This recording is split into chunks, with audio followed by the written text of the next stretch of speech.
Манай улсад сүүлийн жилүүдэд барилгын салбар эрчимтэй хөгжиж байна. Үүнийгээ дагаад мэрэгчлэлтэй боловсруучийн шаардлагатай болсон.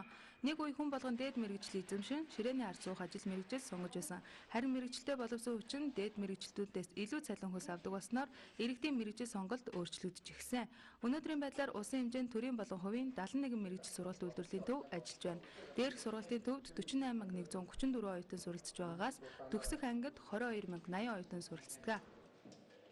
За барилгын үйлдвэрлэлийн явц өрнөжгөд холбогдуулаад одоо барилгын мэрэгчлээ ажилчдын тоо сүүлийн жилүүдэд эрс нэмэгдэж байгаа. Тийм учраас одоо манай сургууль гэхэд төгсөөд гарсан хүүхдүүд нь бол бүгд ажлын байртай болдог. Ерөнхийдөө 70-аас 80 орчим хувь нь ажлын байртай. Манай улсад 400 гаруй барилгын компани үйл ажиллагаа явуулдаг. Тэдний нэг болох Eco Construction компанид гэтэл өнөөдрийн байдлаар 1000 ажлын байр бэлэн байгаа ч дотоодын ажиллах хүч хомс байна. Барилгын ажилчид ер нь олдохгүй байна. Өдрийн одоо 20-30 мянга гэхээр голж जैन тий. Тэгээ гаднаас ажиллах хүчийг бол манай дээр яг бол тэгж үндсэн ажилтнаар манад ажиллах хүч байдгүй. Үнэхээр одоо Монгол ажилчид олдохгүй болоод ингэх юм бол манайх ажиллах хүчээ гаднаас татхаас аргагүй болдог. Ажилгүйдэл ядуурлал жил ирэх тусам нэмэгдэж байна гэсэн судалгааг үндэсний статистикийн хорооноос гаргасан. Ажилгүйдэл буурахгүй байхад гаднаас ажиллах хүч авч байгааг иргэд банк шүүмжилдэг. Гэтэл барилгын компаниуд үйл ажиллагаагаа зогсоохгүй тул гаднаас ажиллах хүч авахаас өөр аргагүй төгөрдөг байна.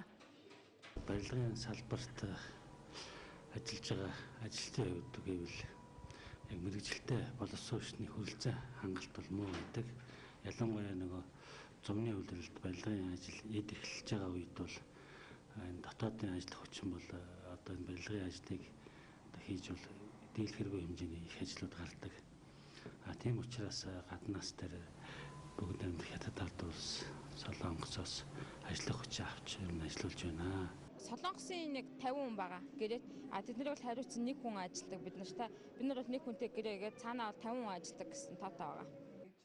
Манай улс боловсон хүчин бэлтгэх бодлогоо эргэн харж эрчимтэй хөгжиж байгаа салбарын мэрэгчлэнүүдийг бэлтгэх асуудал анхаарлаа хандуулах цаг нэгд басныг дээрх сурвалжлагаас харж болох юм а.